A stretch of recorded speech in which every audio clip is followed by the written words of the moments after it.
నింపు తండ్రి, నీ ఆత్మకార్యము జరిగించు నాయన. సహాయం చేయి తండ్రి. పరిశుద్ధాత్మ దేవుడా మీరే కార్యము చేయండి నాయన. ప్రభువా నా తండ్రి నా తండ్రి నా తండ్రి, నీ వాక్యాన్ని బోధించడానికి అభిషేకించిన ఆయన వశంలోకి తీసుకోతండి. ప్రతి హృదయం తెరవబడిన గాక, ప్రతి మనోనేత్రం వెలిగించబడిన గాక, నీ పరిశుద్ధాత్మ కార్యాలు బలముగా జరుగును గాక. అయ్యా సాతాను క్రియ లయపరచబడిన గాక, నీ కార్యములు జరుగును గాక. సాతాను క్రియ లయపరచబడిన గాక, నీ కార్యములు జరుగును గాక. సాతాను క్రియ లయపరచబడిన గాక, మీ కార్యములు జరుగును గాక. పరిశుద్ధాత్మ దేవుడా మీరే కార్యము చేయండి నాయన. దయగల తండ్రి, కృపగల నాయన, మీకే స్తోత్రాలు తండ్రి. వందనాలు ప్రభు, వందనాలు తండ్రి. ఆత్మ ప్రభు వారు మీకు వందనాలు స్తోత్రాలు చెల్లించుకుంటున్నాం రాజా. రక్షక మీకే స్తోత్రాలు చెల్లించుకుంటూ యేసు అతి పరిశుద్ధ నామములో అడిగి వేడుకొంచున్నాం తండ్రి. ఆమేన్.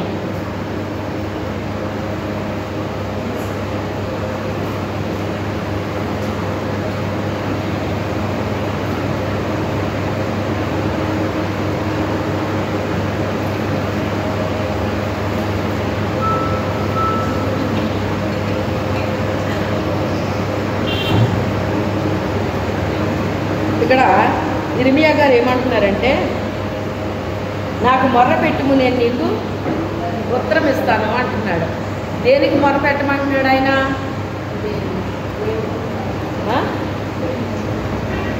అయ్యా నీ యొక్క నువ్వు చెప్పే విషయాలు నాకు అర్థమయ్యేటట్టుగా నాకు సహాయం చేయి తండ్రి అని మొరపెడుతున్నాడటండి దేవుడికి. ఈ రోజుల్లో మనుషులు చూస్తే మనం రకరకాల ఎంతసేపు సంబంధించిన వాటికే తప్ప ఆత్మ సంబంధించిన వాటికి మొరపెడుతున్నారండి ప్రజలు. చెప్పండి, నాకు అది కావాలండి, నాకు ఇది కావాలండి, నాకు ఏదో కావాలండి, నా పిల్లకి అది కావాలండి, ఇది కావాలండి, ఏ ప్రార్థనలు తప్ప ఏమైనా తండ్రి నాకు కాస్త జ్ఞానం తండ్రి, గ్రహింపినైనా నువ్వు మాట్లాడే మాట ఏంటో నాకు అర్థమయ్యేటట్టుగా నాకు గ్రహింపి తండ్రి, నాకు తెలివి అయ్యా, వివేచన తండ్రి, వివేకాన్ని తండ్రి అని మొరపెట్టాలండి. అంతే తప్ప ఇల్లు వాకుల కోసం, డబ్బు కోసం, వస్తువుల కోసం, వీటి కోసం కాదు మొరపెట్టాల్సింది. అవి మనము దేవుని యందు భయభక్తులు కలిగి ఉంటే తప్పకుండా అన్నీ మనకి ఇస్తాడు దేవుడు, తప్పకుండా మనకి ఇస్తాడు. వాటికి మొరపెట్టిన అవసరం లేదండి. వాటికి చెయ్యాల్సినవి చేస్తే సరిపోద్ది అన్నమాట. ఏం చెయ్యాలి వాటికి? యెహోవా ఇల్లు కట్టించిన ఎడల దాన్ని కట్టి వారి ప్రయాసము వ్యర్థం అంటున్నాడు. ఆయన మనకి ఇల్లు కట్టాలని ఆయన అనుకోవాలట, మనల్ని రక్షించాలని ఆయన అనుకోవాలట. ఏవండి మా పిల్లల కోసం కూర్చొని ప్రార్థన చేయండి, మా పిల్లల రక్షణ కోసం చేయండి, లేకపోతే వాళ్ళ రక్షణ కోసం చేయండి, ఏం రక్షణ కోసం చేయండి అని చెప్తున్నారండి. రైటే. వాక్యం ఏం చెప్తుంది మరి? ఏం చెప్పింది వాక్యం? ఏం చెప్పింది? రేయి మొదటి జాములో లేచి నీ పసిపిల్లల ప్రాణం కొరకు చేతులెత్తి ప్రార్థన చేయమంటున్నాడు ఆయన. అది చెయ్యట్లేదండి. మా పిల్లల కోసం ప్రార్థన చేయండి, మా పిల్లల కోసం ప్రార్థన చేయండి అంటున్నారు. వాళ్ళు చిన్నపిల్లలైనా చేయమంటున్నారు, పెద్దోళ్ళైనా చేయమంటున్నారు. దేవుడు చెప్పింది మనం చెయ్యాలా, లేకపోతే మీరు చేయండి మీరు చేయండి అని వాళ్ళని ఏం అడగాలో చెప్పండి. అంటే దీనికి ఎలా దీని అర్థం ఏంటంటే చాలామందికి అసలు ఏ అర్థం కావట్లేదని చెప్పాలంటే,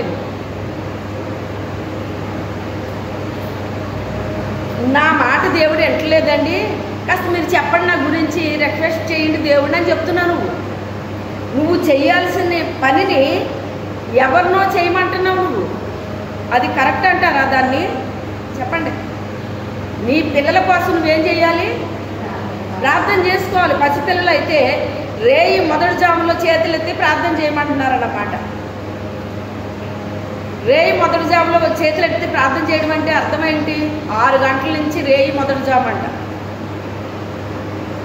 6 గంటల నుంచి రేయి మొదటి జాము అయితే దేవుడి బిడ్డలు అని చెప్పుకుంటున్న మనము ఏం చేయాలి? కుటుంబారాధన పెట్టుకోవాలి. ప్రతి ఇంట్లో కూడా నువ్వు క్రైస్తవ బిడ్డ అయినప్పుడు నువ్వు దేవుడి బిడ్డనని చెప్పుకుంటున్నావు కనుక నీ ఇంట్లో ఏం పెట్టాలి? నువ్వు కుటుంబారాధన పెట్టు. నువ్వు చెయ్యాల్సినవి నువ్వు చెయ్యవు, వేరే ఏయో చేస్తావో, నా పిల్లల కోసం ప్రార్థన చేయండి అంటావు, లేకపోతే మా ఇంట్లో వాళ్ళ కోసం ప్రార్థన చేయండి అంటావు. అవతల వాళ్ళు చేస్తారు కరెక్టే, కానీ నీ ప్రార్థన ఉండాలి కదా. నీ బిడ్డల కొరకు, నీ ఇంటి కొరకు నీ ప్రార్థన ఉండాలి కదా. వాళ్ళందరికీ చెప్తున్నావు ప్రార్థన చేయండి అని. నిన్ను చేయమన్నాడా దేవుడు? నీ ఇరుగు పొరుగోళ్ళు చేయమన్నాడా? ఎవరిని చేయమన్నాడు? ఆ భారం ఉందా ఎవరికన్నానే? నీ బెడ్లో పక్క నుంచి చెడిపోతూ ఉంటారు, వాళ్ళ కోసం ప్రార్థన చేసుకోవాలి కదా నువ్వు కన్న తల్లి. కానీ తండ్రి ఒకవేళ దేవుడిని కలిగి ఉంటే తండ్రి చేస్తాడు. తండ్రి దేవుడు కలిగి లేకపోతే తల్లి నువ్వు కలిగి ఉన్న బిడ్డవైతే నువ్వేం చేయాలి? నువ్వు ప్రార్థన చేయాలి. నీ ఇంట్లో ఎవరు రక్షణ లేకుండా ఉన్నారో, నీ భర్త లేకపోతే నీ పిల్లలో ఎవరు రక్షణ లేకుండా ఉన్నారో వారి కొరకు నువ్వేం చేసుకోవాలి? ప్రార్థన కూడా కాదు, మొర్ర పెట్టాలి దేవుడికి. ఏం చేయాలి? మొర్ర పెట్టాలి. మీరు ప్రార్థన చేయండి, మీరు ప్రార్థన చేయండి అని చెప్పడం కాదది. అది కరెక్ట్ కాదది అసలు. ఒక ప్రశ్నకు ఒక ఆన్సర్ ఉంటుందండి. ఒక ప్రశ్నకు 10 ఆన్సర్లు ఉండవు, ఒకే ఆన్సర్ ఉంటుంది. అది మనల్ని దేవుడు ప్రేమించవచ్చు, కానీ మనం ఇచ్చే సమాధానాలు ప్రేమించడం ఆయన. ఇది అంగీకరించు ప్రభువా, ఇది కరెక్ట్ చేసుకో ప్రభువా అంటే ఎలా కరెక్ట్ అవుతుంది? అది ఒక ప్రశ్నకు ఒకే ఆన్సర్ ఉంటుందండి. నీ ఇంట్లో నువ్వేం చేయాలి? ఎవ్వరూ రక్షణ పొందిన వాళ్ళు లేరు, నువ్వే ఉన్నావు మీ ఇంట్లో, నువ్వే ప్రార్థన చెయ్యి. నీ బిడ్డల కొరకు ప్రార్థన చెయ్యి, నీ భర్త కొరకు ప్రార్థన చెయ్యి, సంఘం కొరకు ప్రార్థన చెయ్యి, మనమున్న గ్రామం కొరకు ప్రార్థన చేయాలి, మన దేశం కొరకు ప్రార్థన చేయాలి, అధికారుల కోసం ప్రార్థన చేయాలి. మనం నెమ్మదిగా ఉండాలంటే ఎవరి కోసం చేయాలట? అధికారుల కొరకు ప్రార్థన చేయాలట. ఆ అధికారుల వల్ల, లోకనాథుల వల్ల, ప్రధానుల వల్ల ఇబ్బంది ఉందని చెప్పాడా లేదా? ఎఫెసీయులకు రాత్రి చెప్పలేదా ఆయన? ఎఫెసీ పత్రికలో చెప్పలేదా ఆయన? మరి చెప్పినవి ఏమో మనం చెయ్యము, ఏటేటో చేస్తాం. కుటుంబారాధన అంటే నీ ఇంటిలో నువ్వు చేసుకోవాలి. నువ్వు ఒక్కరిదాని ఉంటే ఒక్కరిదానివే చెయ్యి, లేకపోతే నీ ఇంట్లో నీ బిడ్డలు కూడా నీతో ఏకీపిస్తే మీరందరూ కలిసి చెయ్యండి. ఆ పక్కింటోళ్ళు ఈ పక్కింటోళ్ళు వచ్చి కూర్చున్నారనుకో, వాళ్ళ ఇంట్లో కుటుంబారాధన పెట్టుకోవట్లేదు, వాళ్ళకేం తెలియదు అసలు దేవుడి గురించి. అలాంటి వాళ్ళు నీ దగ్గరికి వచ్చినా పర్వాలేదు, ఎందుకంటే వాళ్ళ ఇంట్లో కుటుంబారాధన పెట్టుకోవట్లేదు. అందుకని వాళ్ళ ఇంట్లో పెట్టుకోవట్లేదు కనుక నీ ఇంటికి వాళ్ళు వచ్చి నీ దగ్గర కూర్చున్నా ఏం పర్వాలేదు. అంతే తప్ప వాళ్ళు క్రైస్తవులు అయ్యుండి వాళ్ళ ఇంట్లో వాళ్ళ కుటుంబారాధన చేసుకోవాలి. మీరు రండి మా ఇంట్లోకి రండి, మా ఇంట్లో కుటుంబారాధన పెట్టుకుందామంటే అది కరెక్ట్? అది అంటే అవతల వాళ్ళు ఏం చేస్తున్నట్టు ఈ వ్యక్తులు చెరిపేస్తున్నట్టా కాదా? చెప్పండి. కుటుంబారాధన అంటే నీ ఇంట్లో నువ్వు పెట్టుకోవాలి. అన్యులు తెలియని వాళ్ళు కనుక వాళ్ళు ఒకవేళ నీ మాట వినో, నీ పాట వినో, నీ వాక్యం వినో, మీరు ప్రార్థన చేసుకునేటప్పుడు వాళ్ళు వచ్చి మీ దగ్గర కూర్చుంటే అది తప్పేమీ కాదు. నీ దగ్గరికి వచ్చి కూర్చున్నప్పుడు వాళ్ళకి 2 మాటలు వాళ్ళకి లోపలికి వెళ్తాయి, లేకపోతే నేను చేసిన ప్రార్థన వాళ్ళకి ఏమైనా పనిచేయవచ్చు, వాళ్ళు రక్షించబడవచ్చు, వాళ్ళు ఆ 4 మాటలు తెలుసుకోవచ్చు. అది తప్పు కాదు. అంతేగాని క్రైస్తవులు వాళ్ళ ప్రార్థన ఎట్టుకుంటారు వాళ్ళ ఇంట్లోని, వాళ్ళని వచ్చి మన ఇంట్లో ప్రార్థన చేయమంటాం, కుటుంబారాధనకు రమ్మంటే ఎంతవరకు కరెక్ట్? అది నువ్వు ఆ వ్యక్తులు బాగు చేస్తున్నావా, నువ్వు పాడు చేస్తున్నావా? చాలా విషయాలు అసలు తెలియట్లేదండి సంఘాల్లో, ఎవరికి తెలియట్లేదు, చాలామందికి తెలియట్లేదు. ఏది కరెక్టో తెలియట్లేదు, ఏది కరెక్ట్ కాదో తెలియట్లేదు. వాళ్ళ ఇంట్లో వాళ్ళు ప్రార్థన చేసుకోవాలి, వాళ్ళ కుటుంబారాధన పెట్టుకోవాలి. మా ఇంటికి వచ్చాను మన ఆహ్వానించడం ఎంతవరకు కరెక్ట్ అండి? అది తప్పు కదా? అది అంటే వాళ్ళకి ఆశీర్వాదాలు రావద్దా? వాళ్ళ ఇంట్లో నెమ్మది ఉండొద్దా?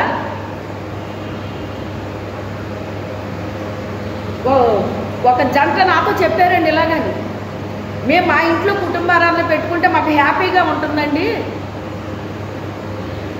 వేరే వాళ్ళు మమ్మల్ని మా ఇంట్లోకి వచ్చేయండి, మా ఇంటి దగ్గర చేసుకుందరు కానీ మీరు ప్రార్థన మనందరం కలిసి చేసుకున్నాం కుటుంబారాధన అని పిలుస్తున్నారండి, మాకేమో టైం అయిపోతుంది, మేము తెల్లారితే లేకపోతే పని పాటలకు వెళ్ళిపోవాలి, మేము 4 డబ్బులు తెచ్చుకోవాలి, కూలీ నాలి చేసుకుని వాళ్ళ ఇంటికి రమ్మంటున్నారండి. వాళ్ళ ఇంటికి వెళ్ళి మేము ఇంటికి వచ్చి పడుకునేటప్పటికి మాకు 12 అయిపోతుందండి. అయిపోతుంటే రోజు ఎందుకు వస్తుందో గొడవ వాళ్ళకి తెలియట్లేదంట. మందిరానికి వెళ్ళి వాళ్ళు వచ్చేవాళ్ళు, చక్కగా ఇంట్లో కుటుంబారాధన పెట్టుకునే వాళ్ళు, భర్త రక్షించబడలేదు, ఆ అమ్మాయి భర్తను రక్షించుకోవటానికి ఎంతో ప్రయాసపడుతుందండి. ఆ అమ్మాయి ఇలా చేస్తున్నానమ్మా, అలా చేస్తున్నానమ్మా, నా భర్తకి నేను చెప్తున్నానమ్మా దేవుడి గురించి, చక్కగా వింటున్నాడమ్మా, అలాగమ్మా ఇలాగమ్మా. తర్వాత ఒకళ్ళు మమ్మల్ని ఎలాగ వాళ్ళ ఇంటికి రమ్మన్నారమ్మా, ఆ ఇంటికి వెళ్ళిన దగ్గర నుంచి మా ఇంట్లో సమాధానం లేదు. రాత్రి 12 అవుతుంది, మా ఇంట్లో సమాధానం లేదు, శాంతి లేదు, నెమ్మది లేదు. ఇద్దరం దెబ్బలాడుకుంటున్నాం, ఎందుకు దెబ్బలాడుకున్నాం మాకు తెలియట్లేదు, కారణం ఏంటో తెలియట్లేదు, మాకు ఏం చేయాలో అర్థం కావట్లేదు. అవతలాలు మమ్మల్ని చాలా బలవంతం చేస్తున్నారు. వాళ్ళు రండి రండి రండి అని వాళ్ళు మమ్మల్ని బలవంతం చేస్తున్నారు. వాళ్ళు ఏం చేయాలో మాకు అర్థం కావట్లేదు అని ఆ కుటుంబం వాళ్ళ బాధ తట్టుకోలేక మొత్తానికి ఊరు వదిలేసిపోయింది. బాగుంది కదా. ఏమన్నాము ఇప్పుడు? ఆ వ్యక్తులు రక్షించబడిన వాళ్ళేనా? వాళ్ళు రక్షించబడిన వాళ్ళు అయితే ఇలాంటి పనులు చేస్తారా? ఆ మాత్రం కూడా మనకు అర్థం కావట్లేదు అంటే ముందు నీకు రక్షణ ఉందో లేదో కూడా అనుమానం అన్నమాట. నువ్వు వేరే వేరే ఎవరెవరో ఏయో చెప్తే మనం నమ్ముతున్నాము అంటే ముందు మనకేం లేదు, మనకి జ్ఞానం లేదు. మీకు జ్ఞానం పొదువుగా ఉంటే నన్ను అడగండి, నేను ఇస్తానంటున్నాడు దేవుడు. నీకు జ్ఞానం లేదు, నీకు తెలివి లేదు. నువ్వు సంబంధించిన తెలివితేటలు అందరికీ పుష్కలంగా ఉన్నాయండి, ఎవరికీ తక్కువ ఉండలేదు. ఈ రోజుల్లో చూస్తుంటే చిన్న పిల్లలు కూడా ఎంత తెలివిగా ఉంటున్నారంటే అంత తెలివిగా ఉంటున్నారండి. ఈ తెలివితేటలు దేవుడి దగ్గర పనికిరావు, గుర్తుపెట్టుకోండి. మీకు నొప్పి తగిలినా నేను ఉన్న సత్యాన్ని చెప్పకుండా నేను ఉండలేను. దేవుడు నన్ను నియమించుకున్నది అందుకే, నన్ను పుట్టించుకున్నది అందుకే. మీకు నొప్పి తగలవచ్చు, మీకు బాధ కలవచ్చు, నా చేతికి అప్పగించాడు కనుక నేను ఖచ్చితంగా మీకు చెప్తాను. మీకు నచ్చనివ్వండి, నచ్చకపోనివ్వండి, నా దేవుడు చెప్పింది నేను ఖచ్చితంగా మీకు చెప్తాను. అది ఏది కరెక్ట్ అదే చెప్తాను నేను. అది మీకు ఇష్టమైతే మంచిది, ఇష్టం లేకపోతే నష్టపోయేది నేను కాదు, మీరు నష్టపోతారు. నన్ను చెప్పమన్న విషయాలు నేను చెప్తాను. అవి వింటే మీరు బాగుపడతారు, వినకపోతే నేనేం చేయలేను. భూ సంబంధించిన ఎంత బాగా చేసుకోగలుగుతున్నారంటే అంత బాగా చేసుకుంటున్నారు. ఎందుకంటే భూ సంబంధించిన దాంట్లో ఖచ్చితంగా సైతాన్ ఉంటాడు, గుర్తుపెట్టుకోండి. లోకంలో ఏముందని చెప్తున్నాడు ఆయన? నేత్రాశ, శరీరాశ, జీవపడము, ఇవే లోకంలో ఉన్నాయని చెప్తున్నాడు. అందుకే అవి కోరుకుంటున్నారు ప్రజలు. అవి ఎవరు కోరుకుంటారో? దేవుణ్ణి ఎరగనటువంటి వాళ్ళు కోరుకుంటారు. అవి దేవుణ్ణి ఎరిగిన వాళ్ళు కోరుకోరు. అయ్యి ఎందుకు ఆయన ఇస్తాడు. ఆయన ఏం తినాలా, ఏమి త్రాగాలా, ఏం ధరించుకోవాలని మీరు చింతించవద్దు. మొదట నా నీతిని, రాజ్యాన్ని వెతకండి, అప్పుడు అవన్నీ మీకు అనుగ్రహిస్తానన్నాడు ఆయన. మనం ఆయన అసలు వెతకం. మనం ఎంతసేపు మన ఇంటి గోలే, మన ఇంటి ఇది విషయాలే, ఇంక ఇయ్యేనమాట. మొదటగా దేవుణ్ణి వెతుకుతున్నావా అంటే దీని అర్థం ఏంటనుకుంటున్నావు? తెల్లవారందే లేచి నువ్వు ప్రార్థన చేస్తున్నావు, మంచిదే. ముందు నీ హృదయం శుద్ధిగా ఉందా లేదా? నీ ఆలోచనలు, నీ తలంపులు నీకు శుద్ధిగా ఉన్నాయా లేదా? నిండారుగా ముసుగేసి కూర్చుంటున్నారు, బాగానే ఉంది. ముసుగేసుకున్న నీకు తలలో తలంపులు బాగున్నాయా? ఆలోచనలు బాగున్నాయా? తల మీద తల వేసుకోవద్దని నేను చెప్పట్లేదు, చెంగు వేసుకోవద్దని చెప్పట్లేదు. చెంగులో ఏమీ లేదు ఇందులో, ఇది ఒక వస్త్రం మాత్రమే. అది బైబిల్లో నీ తల మీద పైటి చెంగు వేసుకుని ప్రవచించు అని చెప్తాడనమాట పౌలు గారు. ముసుగు లేకుండా ప్రవచించుకో అని చెప్తాడనమాట. దానికి ఒక కారణం ఉంటుంది. ఆయన చెప్పాడు అంటే ప్రతిదానికి ఒక కారణం ఉంటుంది. అది నేను అడిగాను దేవుడిని ఒకసారి. పాస్టర్ గారు బాగా తిడుతున్నాడండి, ముసుగు జారిపోతే వేసుకోవటం తెలదా అనేసి ఓ పావుగంట పైన క్లాస్ ఇచ్చాడు ఆయన. ఆయనకు అంతే తెలుసు. అంతసేపు చెప్తుంటే దేవుని గురించి మాట్లాడట్లేదండి. ఈ ముసుగు గొడవ ఎక్కువైపోయింది అక్కడ. ప్రభు అసలు ముసుగు వేసుకోవడం తీసేయటం అది పొరపాటున జారిపోయింది, కావాలని ఎవరు తీసేయరు కదా. ముసుగు తీసుకుని కూర్చుంటారు ఎవరన్నానే. ఒక్కోసారి మర్చిపోవచ్చు, ఒక్కోసారి జారిపోవచ్చు, అస్తమాట చెప్పలేము. నా ముసుగు కూడా జారిపోతూ ఉంటుంది. అప్పుడు దేవుడు చెప్పిన మాట ఏంటో తెలుసా? అలానే మీరు తీసేసుకుని కూర్చోమని నేను చెప్పట్లేదు. ముసుగు కాదమ్మా ఇంపార్టెంట్, తలలో ఉన్న తలంపులు ఇంపార్టెంట్ అన్నాడు దేవుడు. హల్లెలూయా. నీ తలంపులు సరిగ్గా లేవు, నీ ఆలోచనలు సరిగ్గా లేవు, నీ చూపులు సరిగ్గా లేవు, నీ ప్రవర్తన సరిగ్గా లేదు, నీ నడవడిక సరిగ్గా లేదు. ఒకడు జమ్ము వలె తల వంచుకొని నాకు ప్రార్థన చేశారు, నాకు ఇష్టం అనుకుంటున్నారా అని అడిగాడా లేదా యెషయాలోని? ఉన్నదా లేదా? ఈ నేను చెప్పే మాటలు కాదు, బైబిల్లో ఉన్నాయి. మీరు చదవండి, చదివితే అర్థమవుతాయి. ఏ మాట ఎందుకు రాయించాడో తెలుస్తుంది మనకి. వాక్యం అర్థం అవ్వదు. అర్థం అవ్వకపోతే ఏమొస్తుంది మనకి? అపార్థం వస్తుంది. అర్థం అవ్వకపోతే ఏమొస్తుందండి? ఇప్పుడు మీకు అర్థమైనట్టు మీ పిల్లలకు అర్థమవుతాయా విషయాలు? మీ పిల్లకి అర్థమవుతాయా? ఎంతవరకు అర్థమవుతుందా పిల్లకి? అమ్మ పాట బాగా పాడావమ్మా, అమ్మగారు వాక్యం బాగా చెప్పారమ్మా, లేకపోతే ఇలాగమ్మా అలాగమ్మా అని అంటది. అంతేనా కదా? ఆ అమ్మాయి మీద మీకు కాస్త మోతాదు ఎక్కువ అర్థమవుతుంది. ఇంకా బాగా మీకు అర్థం అవ్వాలి అంటే సామెతల్లో చెప్తున్నాడు, అది చదవండి. సామెతలు 2వ అధ్యాయం చదవండి.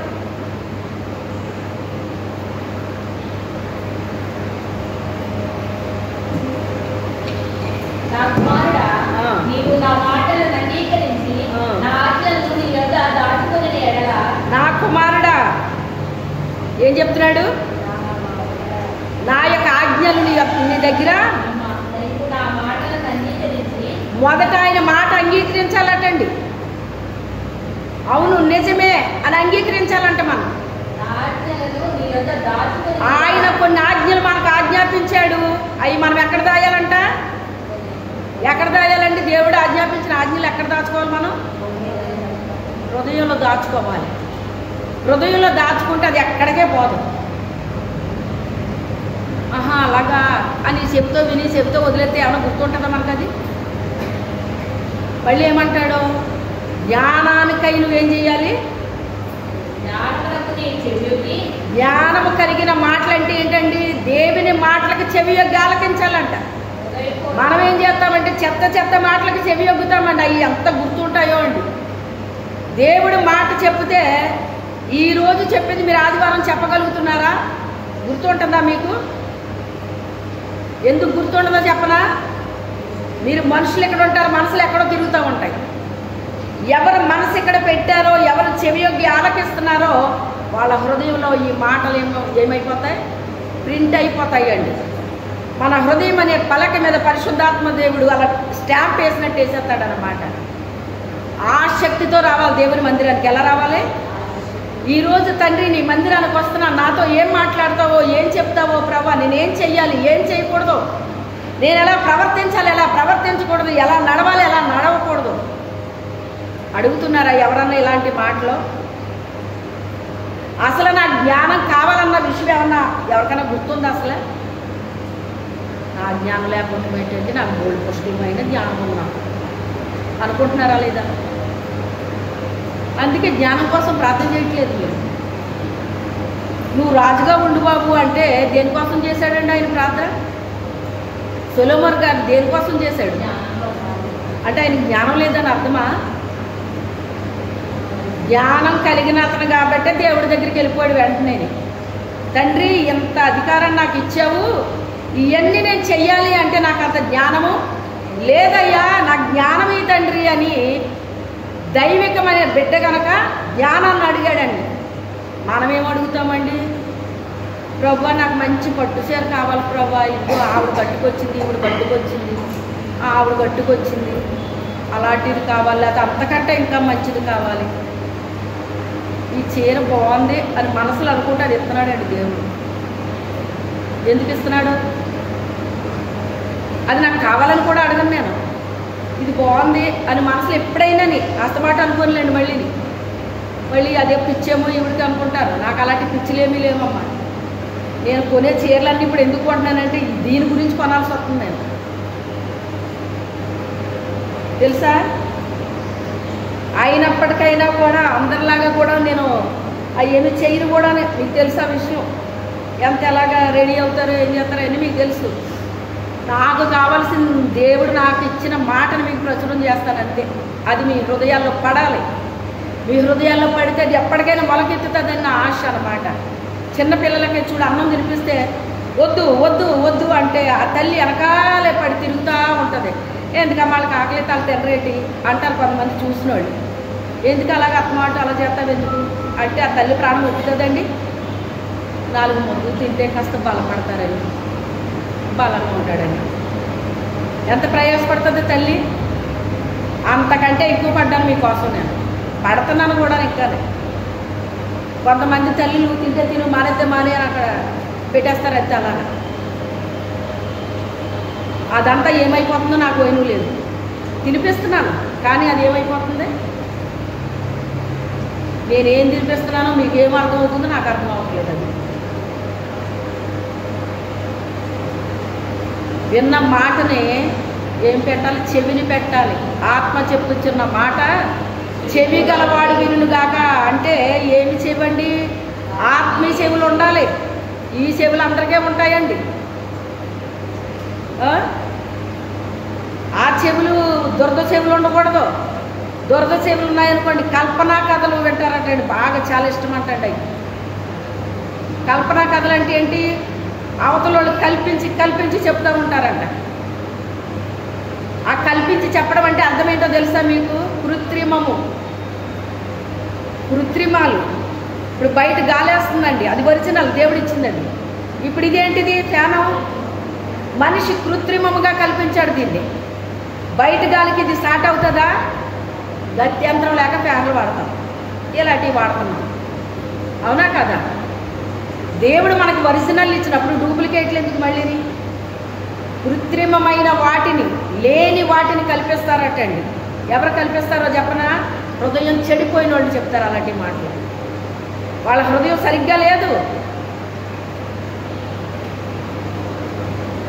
రక్షించబడిపోయాడు సీమోను, గారిడి సీమోను రక్షించబడిపోయాను, నాకు మార్మన్స్ వచ్చేసింది అనేసి అతను అప్పటి వరకు ఆరాధించే పుస్తకాలన్నీ కూడా ఆ దెయ్యానికి సంబంధించినవన్నీ కాల్చేశాడండి. అప్పటి రోజుల్లోనే 50,000 అటండి ఆ బుక్స్. మరి ఇప్పుడు ఇంకా ఎంత వాల్యూ పెరుగుతుంది వాటికి? అంత ఖరీదైన బుక్స్ కాల్చేశాడండి. కాల్చేశాడు, బాగానే ఉంది. ఆ తర్వాత అంటాడు కదా, ఈ పేతురు యోహాను గారు ప్రార్థన చేస్తుంటే భూమి కప్పేస్తుంది అంటాడు. అంటే వాళ్ళ మీద ఏం కుమ్మరింపబడుతుంది? పరిశుద్ధాత్మ కుమ్మరింపబడుతుంది. పరిశుద్ధాత్మ కుమ్మరింపబడుతుంటే అది చూశాడు ఇతను. చూసి అంటాడు కదా, ఈ ధనం అట్టుకెళ్ళి ఆయన పాదాల దగ్గర పెట్టాడు. అతనికి ఉన్న ధనాన్ని ఏం చేశాడు? బాగా ధనవంతుడు అనమాట. అవి పట్టుకెళ్ళి పేతురు యోహాను పాదాల దగ్గర పెట్టి, మీరు చేతులు ఉంచుతుంటే పరిశుద్ధాత్మ వచ్చేస్తుంది కదా, ఆ వరాన్ని నాకు కూడా ఇవ్వండి. ఈ డబ్బును తీసేసుకుని మీరు ఆ వరాన్ని నాకు ఇవ్వండి అంటున్నాడు ఆయన. అప్పుడు పేతురు ఏమన్నాడో తెలుసా? ఇది ఎలాగొచ్చి వరం కాదు బాబు, ఇది ఎలాగొస్తుంది? దేవుని ఎదుట నీ హృదయం సరిగ్గా లేదు. వాళ్ళు ఎక్కడి నుంచి వచ్చారండి? వాళ్ళు ఎన్ని శ్రమలు అనుభవించారు దేవుని కొరకు, ఎన్ని అవమానాలు, ఎన్ని నిందలు, ఎన్ని ఎగతాళీలు, ఎన్ని అనుభవించారు వాళ్ళు. ఆ అనుభవించిన ఇవన్నీ కూడా ఇతను అనుభవించాడా? వాళ్ళ నష్టాలు అనుభవించారు. ఆ నష్టం ఏమన్నా అనుభవించాడా? ఇతను ఏమన్నా అనుభవించాడా? ప్రభువు కొరకు ఏమైనా నష్టపోయాడా? అందుకే పేతురు అంటున్నాడు, పేతురు పరిశుద్ధాత్మ కలిగిన వాడై చెప్తున్నాడు అతను. ఏమని? నువ్వు దుర్నీతి బంధకాల్లో బంధింపబడిపోయావని నాకు అర్థమవుతుంది. ఎందుకు అర్థమైంది? పేతురులో పరిశుద్ధాత్మ పనిచేస్తుంది కనుక అర్థమైంది. పరిశుద్ధాత్మ మనలో లేకపోతే మనకేమో అర్థం ఉండవండి. పరిశుద్ధాత్ముడు ఉండాలి మనలోని. ఈ దేహము దేవునికి ఆలయమని మీరు ఎరుగరా? మీ దేహాలను ఎందుకు పాడు చేసుకుంటున్నారు? అలాగా మీ దేహాల్ని అపవిత్రపరుస్తున్నారు. ఇది దేవుడిచ్చిన దేవాలయం. ఇది ఈ దేవాలయాన్ని మీరు ఏం చేస్తున్నారో తెలుసా? పాడు చేసేస్తున్నారు. మీరు ఏం చేస్తున్నారు? ఈ దేవాలయాన్ని మీరు పాడు చేస్తే ఆయన మిమ్మల్ని పాడు చేస్తాడు అన్నాడు. ఎవరో పాడు చేయరట. ఆయన మనలో నివసించాలని మనకి ఈ దేహాన్ని నిర్మించాడు. ఆయన ఒక హృదయం అనేటువంటిది ఇచ్చాడు. ఈ హృదయాన్ని వెలిగించాడు ఆయన. వెలిగే ఉండాలి తప్ప చీకటి ఉండకూడదు ఇందులోని. అపవిత్రమైనవన్నీ హృదయం నిండా నిండిపోతేనంట అవన్నీ బయటకు వచ్చి మనిషిని అపవిత్రపరుస్తాయని మార్కు 7:21 చెప్తున్నాడు ఆయన. అబద్ధాలు, చెడ్డ మాటలు, కృత్రిమాలు, ఇవన్నీ కూడా నీ హృదయం నిండా నింపబడితే అవి బయటకు వచ్చి నిన్ను అపవిత్రపరుస్తాయని చెప్తున్నాడు ఆయన.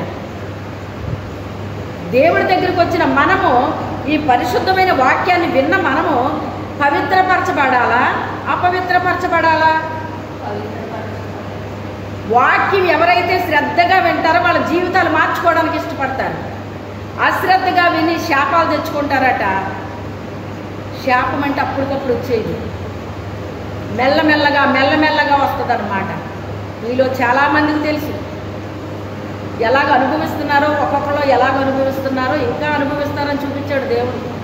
నేను వాళ్ళ పేర్లు నేను చెప్పను, కానీ ఇంకా అనుభవిస్తారమ్మా చాలామంది, అది చూపించాడు ఆయన.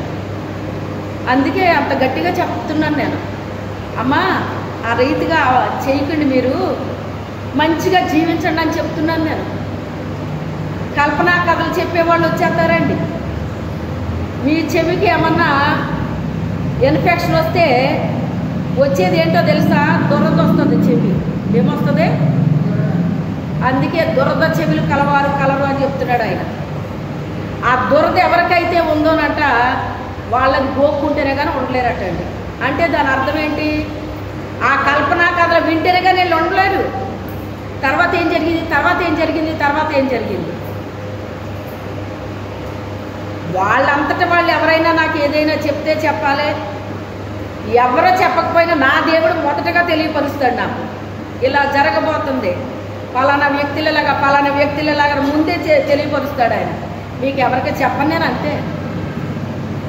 అది ఖచ్చితంగా నెరవేరుతుంది. కొన్ని నెలలకు జరుగుతుంది, కొన్ని సంవత్సరాలకు జరుగుతుంది, కానీ ఖచ్చితంగా జరుగుతుంది. ఎందుకని? తన బిడ్డలకు ఆయన చెప్పకుండా వదిలిపెట్టాడు ఆయన.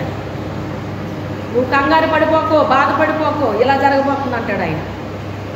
అలాగా ప్రభువా, సరే అనుకుంటాను. చాలామంది వాళ్ళని అడిగి వీళ్ళని అడిగి తెలుసుకుంటారండి. నేను అలాగా అడిగి తెలుసుకొని నేను నాకు ఇష్టం ఉంటుంది అలా. ఆయన ద్వారానే నాకు ఆయనే చెప్తాడు. నాకు ఎవరు చెప్పినా చెప్పకపోయినా ఆయనే చెప్తాడు నాకు. ఇలా జరగబోతుంది, నువ్వు కంగారు పడొద్దు అంటాడు ఆయన. ఎందుకు అంటే కొన్ని శక్తులు కొంతమందిలో ప్రవేశించి నన్ను నష్టపరచాలని, నన్ను బాధ పెట్టాలని, నన్ను హింసించాలని, కానీ వాటన్నిటిని తట్టుకుని తాడుకునే శక్తి నా దేవుడు నాకు ఇచ్చాడు. లేకపోతే ఆ మాటలన్నీ విని నేను ఎలా ఉంటానండి? కానీ అవి అనుభవించిన తర్వాత మరింత శక్తిగా లేచినట్టు అనిపిస్తున్నాను. అది బంతి నేలకేసి కొడితే అది ఎంత తిరుగుతుందంట? ముందు అది నేల మీద ఉన్నా కానీ దాన్ని తీసి కొడితేనట ఎత్తికి లెగుతుందంట అండి. అలాగే దుష్టుడు నన్ను ఏదో చెయ్యాలని పాపం తపన పడి ఎవరో ఒకళ్ళు ప్రవేశించేస్తాడు. ప్రవేశించేసి వాళ్ళు వాడుకుంటాడనమాట. కానీ నా పరిస్థితి ఏమవుతుంది? మరింత ఎత్తికి లేపుతున్నాడు పరిశుద్ధాత్మ దేవుడు. నా దేవుడు నన్ను విడిచిపెట్టాడండి. నా తండ్రి చిత్తాన్ని నేను నెరవేర్చినప్పుడు నా తండ్రి నాకు ఎందుకు సహాయం చేయడు? మనుషుల సహాయం వ్యర్థం, దేవుని సహాయం గొప్పది. చెవికి ఇన్ఫెక్షన్లు రాకూడదండి. వినగలిగిన చెవి, గ్రహించే హృదయం దేవుడిస్తాడు మనకి. అప్పుడే దేవుని మాటలు శ్రద్ధగా ఆలకిస్తాం. ఆలకించడమే కాదు, ఇక్కడ భద్రపరుస్తాం. నీకు బంగారం దొరికితేని ఏం బంగారంలే అని వెళ్ళిపోతావా నువ్వు? చెప్పండి, వెళ్ళిపోతారా? అలాగా చిన్న ముక్క మెరిస్తే చాలు, మీరు తీస్తారు దాన్ని. ఎందుకని? దానికి విలువ ఉంది. ఆ బంగారం కంటే విలువైంది వాక్యం.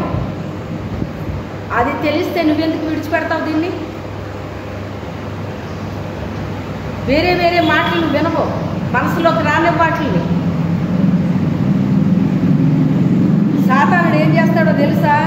పదే అదే గుర్తు చేసి ఒక రకమైన టార్చర్ పెడతాడండి సాతాను. ఎవరినే వదిలిపెట్టడం, మిమ్మల్ని వదిలిపెట్టడం, నన్ను వదిలిపెట్టడం. మీరేం చేస్తారో నాకు తెలియదు, కానీ నేనైతే ఒక ప్రార్థన చేసుకుంటాను. ప్రభా, ఇది ఒక మెంటల్ టార్చర్ లాగా ఉంది ప్రభు, నాకు తండ్రి నాకు సహాయం చెయ్యయ్యా, ఇది వెళ్ళగొట్టు నాయన. ఏ శక్తి అయితే ఇది ఈ రీతిగా చేస్తుందో అంటే నేను బలహీనపడాలి, నేను కృంగిపోవాలి, నేను మంచం పట్టాలి, ఏదో అయిపోవాలి, మరణమన్నా అయిపోవాలి, అది సాతాను కోరుకునేది. కానీ మరణము తప్పించుట యెహోవా వశం. నా తండ్రి చేతిలో నేనున్నానండి, నా తండ్రి చేతిలో మా కుటుంబం ఉందండి. నీకు విరోధముగా రూపించబడిన ఏ ఆయుధము నాకు వాగ్దానం ఇచ్చాడు ఆయన, నాకు వాగ్దానం ఇచ్చాడు ఆయన, చాలా వాగ్దానాలు ఇచ్చాడు నాకు. ఆ వాగ్దానాలన్నీ పట్టుకుంటాను నేను. నాకు ఏ వాగ్దానం ఇచ్చాడో అవన్నీ పట్టుకుంటాను నేను. చెవులకి ఇన్ఫెక్షన్ రాకూడదు, జాగ్రత్తగా ఉండండి. కల్పనా కథలు చెప్పేవాళ్ళు వస్తారు, జాగ్రత్తగా ఉండండి. మీ చెవులు మీరే కాపాడుకోవాలి, ఇంకొకడు వచ్చి మీ చెవులు కాపాడరు. మీ చెవుల్ని మీరే కాపాడుకోవాలి. ఎందుకు అంటే ఇది లోకం, ఇది మనం ఎక్కడున్నామో లోకంలోనే ఉండాలి. మనమైనా ఎవరమైనా లోకంలోనే ఉండాలి. సాతానుడు దేవునిలోకి మనం కాస్త వెళ్తున్నామంటే ఆడెనక్కి లాగి పడేస్తాడనమాట. నువ్వు మామూలుగా ఉన్నా చెప్పు, నిన్నేమీ డిస్టర్బ్ చేయడాడు. కాస్త దైవికంగా ఉందాము అని నువ్వు ఎప్పుడైతే నిర్ణయించుకున్నావో ఆడు వెనక్కి లాగేస్తాడనమాట. మన భారతదేశంలోనంట ఒక స్పిరిట్ ఉంటుందటండి. ఏంటంటే ఎవరైనా ముందుకు వెళ్దామంటే వెనక్కి లాగేస్తూ ఉంటాయంటండి. పీతలు లాంటి వాళ్ళు అంటండి భారతదేశంలో. అన్నిటికి చేపలైనా రొయ్యలైనా ఏదైనా కూడా అవి ఒక డబ్బాలో వేసి మూత పెడితే ఉంటాయటండి, లేకపోతే ఎగిరిపోతాయి అవి.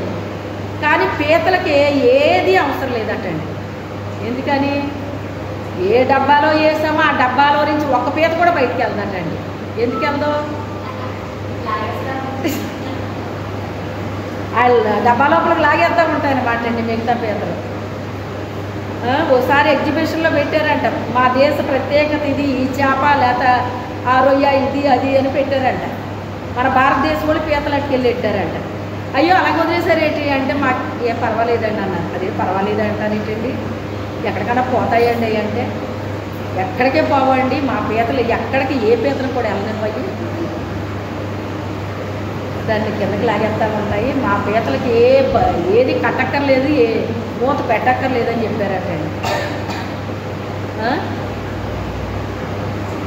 అలాగా దేవునిలోకి ఎవరైతే వెళ్దాము అనుకున్నారో అప్పుడే వేరే పీత వెళ్ళి ఏం చేస్తున్నారు, దాన్ని లాగేస్తుందంటండి, లాగేస్తున్నారు. దేవునిలో నుంచి సులువుగా లాగుతుందండి. సాతానుడు ఎలా పెడతాడట? సులువుగా చిక్కులు పెడతాడటండి. కానీ తెలివిగా మనం తప్పించుకోవాలి. అంటే ఏం చెయ్యాలి? తెలివిగా తప్పించుకోవడం అంటే చచ్చి మానేస్తున్నాం, అదా తెలివిగా తప్పించుకోవడం. దుష్టుడు నిన్నెందులోకి నెట్టాలని చూస్తున్నాడో అందులో పడకుండా నువ్వేం చేసుకోవాలి? జాగ్రత్తగా చూసుకోవాలి. అది తప్పించుకోవడం అంటే. మందిరానికి వెళ్ళటానికి వీల్లేదని నీకు ఆంక్షలు వస్తాయి. నేను మందిరానికి వెళ్ళకపోతే నేను ఇంట్లో ఎలా కూర్చుంటాను? ఇంకా నయమని నువ్వేం చేయాలో తెలుసా? రోజు కంటే అరగంట ముందు రావాలన్నమాట. అది నువ్వు చేయాల్సింది. నీకేం రావాలి? పౌరుషం రావాలి. సాతానుడు నీకు బ్రేక్ వేస్తాడు. వెళ్ళొచ్చులే కంగారేంటి, ఇంకా రావలేదు. నువ్వు ఆరయ్యాక బయలుదేరితే ఇక్కడికి ఎప్పుడు కొత్తావు నువ్వు? చెప్పండి. ప్రారంభ ప్రార్థనకి ఎవరున్నారు ఇక్కడ? ఎవరున్నారు ప్రారంభ ప్రార్థనకి? సచివేడి గారు ఉండాలా ఉండొద్దా? ప్రారంభ ప్రార్థన కంటే ముందుగా వచ్చి ఇక్కడ ఉండాలి. నువ్వు సంఘం కొరకు ప్రార్థన చేయాలి, సంఘ అభివృద్ధి కొరకు ప్రార్థన చేయాలి, సంఘ ఉద్యోగం కొరకు ప్రార్థన చేయాలి. ఏది భారం? ఏది భారం ఉంటే పరిగెట్టుకొస్తారు. భారం లేనిది ఎందుకు పరిగెడతారు మీరు? పెళ్ళి అంటే పరిగెత్తుకుని వెళ్తారు. ఏమన్నా శుభకార్యాలు ఉన్నాయంటే పరిగెత్తుకు వెళ్తారు. ఎందుకంటే అక్కడ అమ్మలక్కలు అందరూ బాగా కబుర్లు చెప్తారు కదా. వాళ్ళు ఎవరితో పెళ్ళి అయితేనంటే మనకు వచ్చేద్దంటే అడవి ముందు ఏ చీర కట్టుకోవాలా, ఏ నగలు పెట్టుకోవాలా, ఇంకా ఏం కొనుక్కోవాలా అని ఇది ఎక్కువైపోద్ది అనమాట. పెళ్ళింటోళ్ళు కాదు ఈ రోజు తయారవుతుంటా, బయట నుంచి వెళ్ళి వాళ్ళకి ఎక్కువ అడవుడు అయిపోతున్నట్టండి. వాళ్ళ పెళ్ళి కదా వాళ్ళ పెళ్ళి కదా వాళ్ళ పెళ్ళి కదా వాళ్ళ పెళ్ళి అయితే వీళ్ళకేంటి అంటున్నారు. ఏది ఏమైనప్పటికైనా ఊళ్ళో పెళ్ళి అయితే ఎవరు కాడవడంట? అవునా? అలా ఉంది ఈరోజు. కాకపోతే దేవుడు ఏం చేశాడంటే వదిలేశాడు మనల్ని ఫ్రీగా. నీకేది తినాలనిపిస్తే తిను, ఏది తాగాలనిపిస్తే తాగు, అలా అని చెప్పేసి వేరే కాసుకోమండి. నువ్వు ఏ బట్టలు కావాలో బట్టలు వేసుకో, అన్నీ చెయ్యమ్మా, కానీ భక్తి మాత్రం విడిచిపెట్టకమ్మా. భక్తి జీవితాన్ని కోరుకో. ఆ బుద్ధి లేని కన్యకలు అలాగే వాళ్ళకి ఇచ్చిన సమయాన్ని అంతా వృధా చేసేసుకున్నా. నాకు అదే గుర్తు చేస్తున్నాడండి పరిశుద్ధాత్మ దేవుడు. ఆల్రెడీ ఇప్పుడు జరుగుతుందండి అది. మరి ఎంతమంది గ్రహిస్తున్నారో నాకు తెలియదు, కానీ మీకు మాకు చాలదని చెప్పేస్తున్నారండి. ఒకప్పుడు ప్రార్థన చేసేవాళ్ళు ఇప్పుడు చేయట్లేదు. మీరు గమనించుకోండి, ఇంకా ఎక్కడైనా తెలుసుకోండి, గమనించుకోండి. చేయట్లేదు. ఎందుకో తెలుసా? అమ్మేవాళ్ళు ఉన్నారు, అక్కడ కొండ అంటున్నారు వాళ్ళు. అంటే ఏ టైంలో మనం ఉన్నామో మీరు ఆలోచన చేసుకోండి. సాతానుడు కీలు బొమ్మలాగా ఆడిస్తాడండి మనల్ని. వాడి చేతిలోకి వెళ్ళిపోతే వాడి కీలు బొమ్మలాగా ఆడిస్తాడు. అప్పుడు ఏం చేస్తారో తెలుసా? పిల్లలు ఆటలు ఆడుకున్నట్టు ఆట ఆడుకుంటారనమాట. ఆటలు అంటే ఎవరికి ఇష్టం ఉండదు చెప్పండి? పిల్లలకే కాదు, పెద్దోళ్ళకి కూడా ఇష్టం ఉంటుంది. అవునా కదా? పెద్దోళ్ళకి కూడా ఇష్టం ఉంటుంది. ఎంత ఇష్టమోనమాట. ఆ వీక్నెస్ తెలిసి వాడు ఏం చేస్తాడో తెలుసా? వాళ్ళకి ఏ ఇష్టమో అవన్నిటిలో పెట్టేస్తాడు, వీళ్ళని తీసుకెళ్ళి ఇరికిచ్చేస్తాడు అక్కడ. ఇంకా వాళ్ళు ఆడుకుంటూ ఉంటారనమాట అందులో. ఇంకేం దేవుడు, ఇంకేమి ఇది, ఇంకేం వాక్యం చదువుతావు, ఇంకెప్పుడు నువ్వు ధ్యానిస్తావు? నీకు టైం ఏది? ఇంకా నీకు టైం లేదు. ఇంకా ఆల్రెడీ ఆడు అందులో ముంచేశాడు నిన్ను. నిండా మునున్నోడు చలి ఏముంటుందండి? ఇంకా కొంచెం మునిగితేనే చలి వస్తుంది ఆడికి. ఆడు నిండా నిన్ను ముంచేశాడు. ఇక నీకు చలి లేదు, ఏమీ లేదు. నువ్వేం చేస్తావు నీకే తెలియట్లేదు. ఇది పరిస్థితి ఈరోజు జరుగుతున్నది. మీకు అసలు ఎంత అర్థమవుతుందో నాకు తెలియట్లేదు. నాకైతే చాలా బాధగా ఉంటుందండి. ఎందుకు ఇలా ఉంటున్నారా, ఎందుకు ఇలా ఉంటున్నారా అని చెప్పేసి. ఏమీ లేనప్పుడు దేవుడి దగ్గరికి పరిగెట్టుకు వచ్చిన వాళ్ళు అన్ని రకాలుగా దేవుడు ఆశీర్వాదిస్తే దేవుడు దూరం అయిపోయింది. అందుకే ఇశ్రాయేలీయులకి పదే పదే చెప్పాడు ఆయన, వీళ్ళని అరణ్యంలో ఎండ తగలకుండా చేశాను, వాన రాకుండా చేశాను, వండుకుని తినక్కర్లేకుండా చేశాను. వాళ్ళు వేసుకున్న బట్టలు వాళ్ళతో పాటు ఎదిగినాయి, వాళ్ళు వేసుకున్న చెప్పులు వాళ్ళతో పాటు ఎదిగినాయి. ఎక్కడన్నా జరుగుతాయండి అసలు? ఆయన ఎంత గొప్ప దేవుడో చూడండి. అసలు బట్టలు ఉతుక్కునే పని ఉందండి వాళ్ళకి, వంట చేసుకునే పని ఉందండి వాళ్ళకి. ఎంత సుఖంగా తీసుకొచ్చాడో మీరు ఆలోచన చేయండి. ఆయన అంత సుఖంగా క్షేమంగా తీసుకొస్తే వాళ్ళు ఇదే భోజనం స్టార్టింగ్లో చాలా బాగుంది. ఆ భోజనం ఎవరి భోజనం? అది దేవదూతలు తినే భోజనం. అది అమ్మో ఇలాంటి భోజనం ఎప్పుడు తినలేదు, ఇలాంటి భోజనం ఎక్కడా లేదు అన్న ప్రజలు ఇదేం భోజనం, ఇంకెప్పుడు ఇదేనేటి, సవిసారం లేని భోజనం, ఏం బాగుంది ఇది, ఎప్పుడు చూసినా ఇదేనేంటి. ఆ భోజనం తింటేనే నువ్వు అక్కడికి వెళ్తావు. అది అసలు కారణం. నువ్వు చేప మాంసం రొయ్య తిన్నావనుకో అక్కడికి వెళ్ళవు నువ్వు. అది ఎక్కడ తినాలి అక్కడ పెడతాడు ఆయన. కానీ వీళ్ళు ఆగుతున్నారా? ఆగట్లేదు, ఆగట్లేదు. తిండిపోతులు అయిపోతారు. తిండి కూడా ఏమైపోతుందో తెలుసా? తిండిపోతు అనమాట. గర్భపోతులంట, నిద్రపోతులంట, ఇలా కొన్ని రకాల పోతులు ఉంటాయి అంటండి. ఓయి నిద్రపోతా, నీకేమి సంబంధించింది? ఇందులో సముద్రంలో మనము మొత్తం మునిగిపోయేటట్టున్నాము. నీకేమి సంభవించింది? అసలు నువ్వెవరవయ్యా?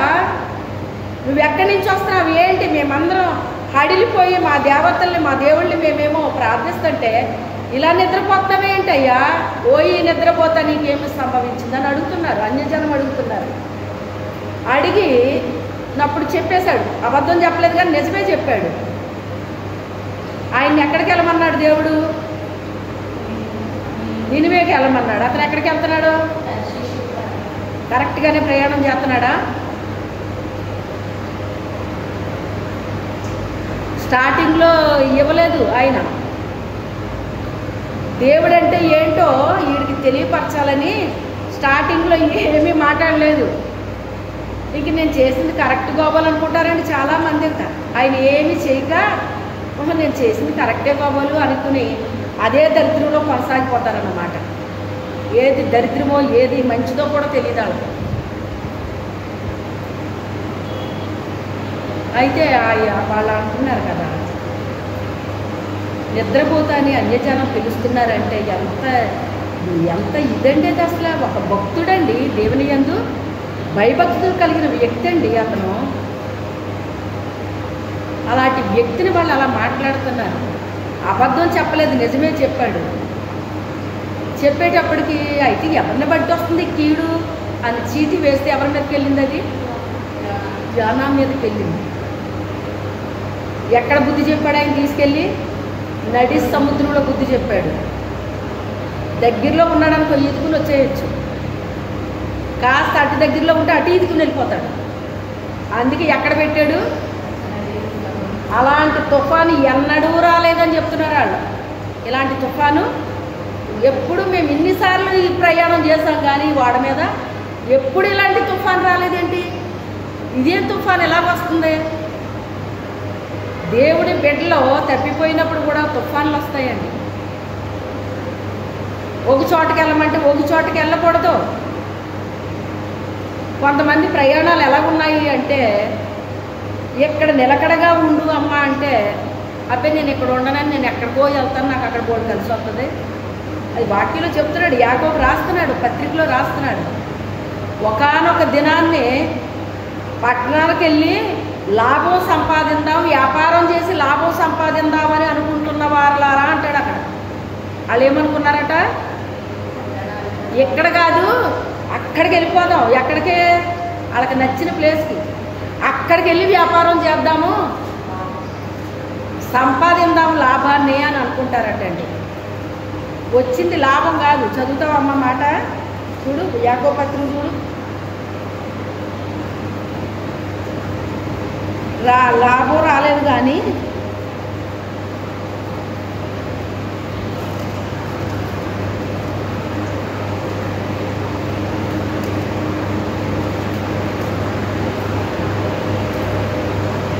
నాలుగో అధ్యాయం 12వ వచనం 13 నేడైనను రేపైనను ఒకానొక పట్టణమునకు వెళ్ళి అక్కడ 1 సంవత్సరం ఉండి వ్యాపారము చేసి లాభము సంపాదించుదము రండని చెప్పుకొని వారలారా, రేపేమి సంభవించునో మీకు తెలియదు. మీ జీవం ఏపాటిది? మీరు కొంతసేపు కనబడి అంతలో మాయమైపోవు ఆవిరి వంటి వారే. కనుక ప్రభు చిత్తమైతే మనము బ్రతికియుండి ఇది అది చేతుమని చెప్పుకోవాలి. వీళ్ళేం చెప్పుకుంటున్నారట? వ్యాపారం చేసి లాభం సంపాదించేద్దాం అనుకున్నారట. రేపేమి సంభవించినో మీకు తెలుసా? రేపేమి సంభవించినో ఎవరు మాట్లాడుతున్నారు? దేవుని యొక్క సెలవులు ఏంది అడుగు తీసి అడుగేయొద్దని చెప్తాను చాలాసార్లు. అప్పటికప్పుడు ఏమి జరిగిపోవమ్మా. ఆయనకు టైం ఉంటుంది, ఆ టైంలో జరుగుతాయి అన్నమాట. అవి ప్రస్తుతం జరిగేదానికి వెంటనే రియాక్షన్ రాకపోవచ్చు, కానీ రియాక్షన్ అయితే తప్పనిసరిగా ఉంటుందన్నమాట. ఏదైనా అవసరం వచ్చినప్పుడు ప్రభువా ప్రభువా ప్రభు అని అప్పుడు వచ్చేత ప్రార్థన, అప్పుడు వచ్చేత కన్నీళ్ళు, అప్పుడు వచ్చేత దుఃఖం. అప్పుడే కాదు, ఎప్పుడూ రావాలి. ఆత్మల రక్షణ కొరకు ఒక భారం ఉండాలి మన హృదయంలో. ఏది ఎక్కడుంది? భారం ఉందా? దేవుడు మనల్ని ఎంత ఆశీర్వాదించిన ఇంకా మనకు ఆశీర్వాదాల మీదే ఉంటుంది దృష్టి అంతా. దేవుడి మీదకి మళ్ళుతుందా? నా కుటుంబాన్ని రక్షించయ్యా, సంఘాన్ని అభివృద్ధి పరచు నాయన, నా దేశాన్ని రక్షించు నాయన, మా అధికారిని రక్షించు తండ్రి. ఏది ప్రార్థనేది? నీకు టైం ఇస్తున్నాడు దేవుడు. ఆ టైంని నువ్వు సద్వినియోగం చేసుకుంటే పర్వాలేదు. రేపేమి జరుగుతుందో తెలియదు మనకి. దేవుని కోసం ఎందుకు అంత త్యాగాలు చేస్తున్నారు? మొన్న చనిపోయిన ఆయన 31 సంవత్సరం అంట ఆయనకి. ఆవిడ కోసం ప్రార్థన చేస్తుంటే ఆ పిల్లల కోసం నిజంగా మా బిడ్డల కోసం కూడా నేను అలా చేయలేదండి. అంత దుఃఖం వచ్చేస్తుందండి ఆవిడ కోసం. చిన్న బిడ్డలు పెంచుకోవాలి ఇప్పుడు ఆవిడ. సంఘం రియాక్షన్ ఎలా ఉంటుందో తెలియదు. ఒకళ్ళు ఉన్నప్పుడు ఒకలాగా ఉంటారు, ఒకళ్ళు లేనప్పుడు ఇంకోలాగా మారిపోతారు. అమీబా అంటారు, రకరకాలుగా మారిపోద్దటండి. అందుకే దానికి ఒక రూపం ఉండదు. దానికి ఏ క్షణంలో ఎలా మారిపోద్దో దానికి తెలియదు, రూపాలు మార్చేస్తుంది అది. సంఘం ఏమైపోద్దో, ఆవిడ్ని ఏం చేస్తారో ప్రభు వీళ్ళందరూని అని ఎంత నిజంగా నా కోసం కూడా నేను అలాగే ఏడనమాట. అంత దుఃఖం వచ్చేస్తుంది ఆవిడ గురించి ఎత్తుకుంటుంటే. పరిశుద్ధాత్ముడు చేపిస్తున్నాడు మాలాంటి వాళ్ళతో ప్రార్థన. ఆవిడకి అవసరం. చిన్ని బిడ్డలో భర్త పోయినందుకు ఏడాలా? చిన్ని బిడ్డలో అమ్మ డాడీ ఏరని అడిగితే దానికి ఏడవాలా? ఆ బిడ్డలు ఎలా పెంచాలి ఆవిడ? ఈ సంఘాన్ని ఏ రీతిగా నడిపించాలి? చూసారా? అన్నీ ఉన్నాయి. తినడానికి ఉంది, తాగడానికి ఉంది, ఉండడానికి ఉంది, మంచి మందిరం ఉంది, అన్నీ ఉన్నాయి. కానీ తర్వాత పరిస్థితి ఎలా ఉంటుందో తెలియదు. అలాంటి వారి కొరకు కూడా మనం ప్రార్థన చేయాలి కదా. ఎంతసేపు మన కోసమేనా? ఇంకా నాకు అది ఇచ్చేయి, నాకు ఇది ఇచ్చేయి, నాకు అది ఇచ్చేయి, నాకు ఇది ఇచ్చేయి, ఇదేనా మన ప్రార్థన? ప్రార్థన మారదా ఇంకా? అందుకే నన్ను రక్షించుకున్నది ఆయన. ఒక్క మనిషి రక్షించబడాలి అంటే ఎంత చచ్చినోడి కోసం ఏడ్చినట్టు ఏడాలండి. చచ్చిన మనిషి కోసం ఎలాగ ఏడుతుందో అలాగ ఏడాలండి. ఆ భర్త కోసమైనా, బిడ్డల కోసమైనా, రక్షణ లేని వాళ్ళ కోసం అలాగే ఏడవాలన్నమాట. ఏడవగా ఎప్పుడో నాడు దేవుడు వాళ్ళని దర్శిస్తాడు. మనం అనుకున్న టైంలో రక్షించబడరాడు. మనం అనుకోని టైంలో వాళ్ళు రక్షించబడతారు. కాకపోతే మనం మొరపెట్టాలి. నాకు మొరపెట్టి నీకు నేను ఉత్తరం ఇస్తానన్నాడు ఆయన. నీవు గ్రహింపలేని గూఢమైన గొప్ప సంగతులు చెప్తానంటాడు. నువ్వు కూడా గ్రహించలేవు వాటిని, అలాంటి సంగతులు నీకు చెప్తాను అంటున్నాడు ఆయన. ఎందుకు వాళ్ళకే ఎందుకు చెప్తాను అంటున్నాడు ఆయన? దేవుడు చెప్పింది చెప్పినట్టుగా వింటున్నారు కనుక. దేవుడు చెప్పని దాంట్లో అడుగు పెట్టకూడదండి మనం. అది దేవుడిదే అనిపించేస్తుందండి. అలాగే ఎందుకు అనిపిస్తుందో నాకు అర్థం కావట్లేదు. దెయ్యంగాడు ఆడించే ఆటల్లో కూడా ఉంటున్నారు. అయ్యేంటో నాకేం అర్థం కావట్లేదు. అప్పుడు దేవుడు నాకు ఇచ్చిన రెవల్యూషన్ ఏంటంటే, ఈరోజు మొన్న ఒక గుడ్డివాడి గురించి చెప్పాను. ఏం చెప్పాను చెప్పగలరా?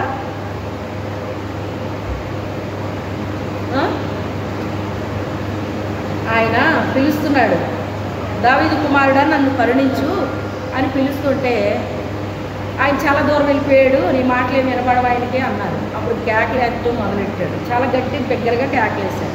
వాళ్ళందరూ తిట్టారు. అయినా ప్రభు అతను తీసుకురండి నా దగ్గరికి అన్నాడు. వెళ్ళేటప్పుడు ఏం చేశాడు? అతను సంకలెట్టుకుని వెళ్ళాడబొట్టనే విసిరి కొట్టాడంట. ఎన్ని మాటలు అన్నారు అక్కడ ఉన్న వాళ్ళు అందరూ అతను చూసి, వీడికి ఎంత పొగరో అది ఇదని అన్నారా లేదా? నేనేం చెయ్యాలని నువ్వు కోరుకుంటున్నావు అన్నాడు. నాకు చూపు కావాలయ్యా అన్నాడు.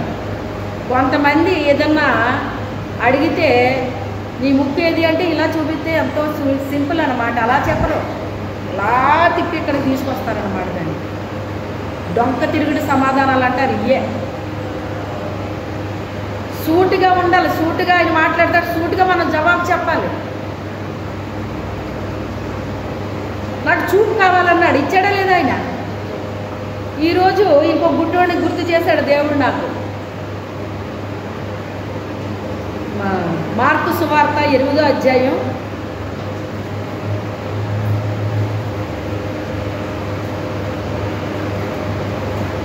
8 వరకు విన్నదే కానీ ఎందుకో విచిత్రంగా అనిపించింది నాకు. గుడ్డోళ్ళు అందరికీ ఒకలాగా జరగట్లేదని కార్యం ఒక్కొక్కరికి ఒక్కో రకంగా జరుగుతుందంట. 8వ అధ్యాయం 22 నుంచి చదవండి. అంతలో వారు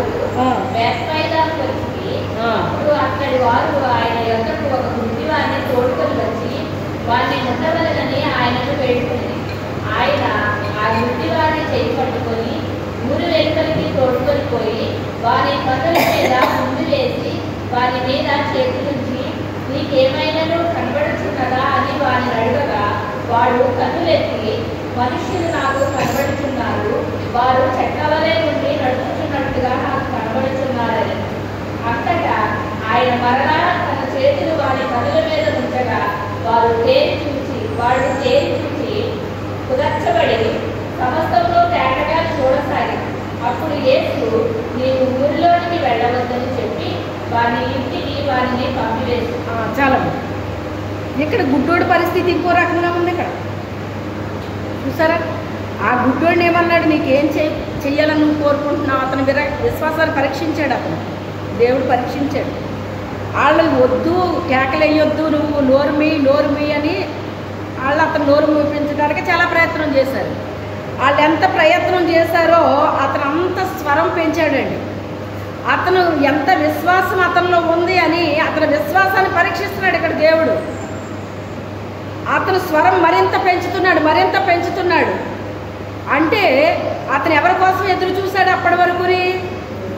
యేసు ప్రభు ఈ మార్గాన్ని వస్తే నాకు స్వస్థత ఇస్తాడు ఆయన ఈ మార్గం గుండా వస్తే బాగుండు, మరి అతను ఎవరు తీసుకెళ్తారని తీసుకెళ్ళి వాళ్ళు లేరు అతన్ని అని అతను ఎంతగానో మనస్సులో ప్రార్థించుకుంటున్నాడు. అతను ప్రార్థించుకుంటుంటే నిజంగానే దేవుడు ఆ గ్రామానికి వెళ్ళాడు. ఎవరైతే ఆశపడతారో ఆశ కలిగిన ప్రాణాన్ని దేవుడు ఏం చేస్తాడట, తృప్తిపరుస్తాడట అండి. నేనేం చేయాలని కోరుకుంటున్నావంటే నాకు చూపు కావాలయ్యా అన్నాడు.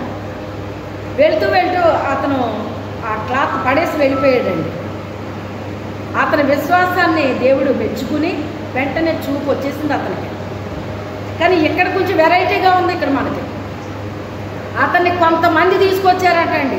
అంటే వాడంతట వాడు రాడు, కొంతమంది రారండి, మందిరాలకు రారు. వాళ్ళు ఏం చేయాలి, మనం తోలుకు రావాలని, బలవంతంగా లాక్కు రావాలన్నమాట అండి. మిగతా ఊరంతా తిరుగుతారు వాళ్ళు, అన్నిటికి తిరుగుతారండి. మందిరాలకు రారండి, దేవుడి దగ్గరికి రారండి వాళ్ళు. అలాంటి వాళ్ళు ఏం చేయాలంటే మనం కుంటోళ్ళని మోసుకొచ్చారా లేదా, పక్షవాయువు కలిగిన వాళ్ళని మోసుకొచ్చారా లేదా, ఎక్కడ ఖాళీ లేక పెంగిటిల్ని ఇప్పేసి అది దింపేశారటండి కిందకి ఆ పరుపుని. అలాగా ఈ గుడ్డోడు రావట్లేదు దేవుడి దగ్గరికి. అతన్ని కొంతమంది తీసుకొచ్చారటండి. కొంతమంది వాళ్ళ విశ్వాసం వల్ల వాళ్ళు స్వస్థత పొందుకుంటారు. కొంతమంది ఏమీ తెలియని వాళ్ళు ఉంటే వాళ్ళకి మన విశ్వాసం వాళ్ళకి పనిచేస్తుందట. వాళ్ళకి ఏం తెలియదు ప్రభా, కొంచెం వాళ్ళు చూడండి ఆయన, వాళ్ళని స్వస్థపరిచయ్యా అని చెప్పి మనం ప్రార్థన చేస్తే వాళ్ళకి స్వస్థత కలుగుతుందంట. ఒకటి వాళ్ళంతటా వాళ్ళకే విశ్వాసం ఉంటుంది, ఒక దానికేమో ఎవరో విశ్వాసంతో వాళ్ళకి కార్యం జరుగుతుంది అనమాట. అలా అని చెప్పి ఎప్పుడు జరిగిపోతాయని ఆశించకూడదు. తీసుకొచ్చారంట. తీసుకొచ్చిన తర్వాత దేవుడు ఏం చేశాడు, మూసాడటండి. ఎక్కడ నాకు అది చాలా ఆశ్చర్యం అనిపించింది. కళ్ళ మీద వత్తమేంటి, ఎవరికైనా సిరాకే కదా, ఎందుకు మూసాడా ఈయన అని చెప్పి అనిపించింది అనమాట. అనిపించి నీకు కళ్ళు కనపడుతున్నాయా అన్నాడు. మళ్ళీ మూసిన తర్వాత ఏమన్నాడు ఆయన, ఊరి వెలుపలికి తీసుకెళ్ళి అక్కడ ఊసాడట. మనుషుల మధ్యలో ఊయలేదండి. అంటే ఆడికి కంటి చూపు పోయిందంటే ఏదో లోపం చెప్పిన పోయిందన్నమాట. అందుకే మూసాడు. మూసాడు ఏంటి అని తిరిగిపోవాలి అతను, కానీ పోలేదంటండి. పోలేదు, అతను ఉన్నాడు. కనబడుతున్నాయా నీ కళ్ళు అంటే అని అంటాడు కదా. మనుషులు కనబడుతున్నారు కానండి, చెట్లు నడుస్తున్నట్టు కనబడుతున్నారు నాకు అంటున్నాడు. అసలు మనుషులు చెట్లులా కనబడటమేంటి ఇతనికి? అంటే ఖచ్చితమైన చూపు అతనికి వచ్చిందా? కొంతమందికి గ్రహింపు ఉంటుంది కానీ క్లారిటీ గ్రహింపు ఉండదు. కొంచెం ఉంటుంది గ్రహింపు. ఈ బ్యాచ్ అన్నమాట అండి. ఇది అర్థమైపోయినట్టే ఉంటుంది కానీ అర్థం కాదాడుతుంది. ఏదో కనపడుతుంది. ఏం కనపడుతుంది? మనిషి కనపడట్లేదు, చెట్లు నడిచినట్టు నడుస్తున్నాయి అంటండి. మనుషులు చెట్లులా కనపడటం ఏంటండి? అంటే అతనికి చూపు వచ్చింది కానీ రావాల్సినంత వచ్చిందా? గ్రహింపు వచ్చింది కానీ రావాల్సినంత వచ్చిందా? చెప్తున్నాడంటే మనకి ఇంకోటి అర్థమవుతుందంటే ఆయన ఏ ఉద్దేశంతో చెప్తున్నాడో అది మనకు అర్థం కావాలి. అది అర్థం కాకుండా మనకి ఇంకోటి అర్థమవుతుంది అంటే కరెక్ట్గా లేదు అక్కడ చూపు, గ్రహింపు సరిగ్గా లేదు అక్కడ. చెట్లులా కనబడుతున్నాయి అంటున్నాడు. అప్పుడు ఆయన ఏం చేశాడు? మళ్ళీ ఏం చేశాడు? మర్చిపోయారా?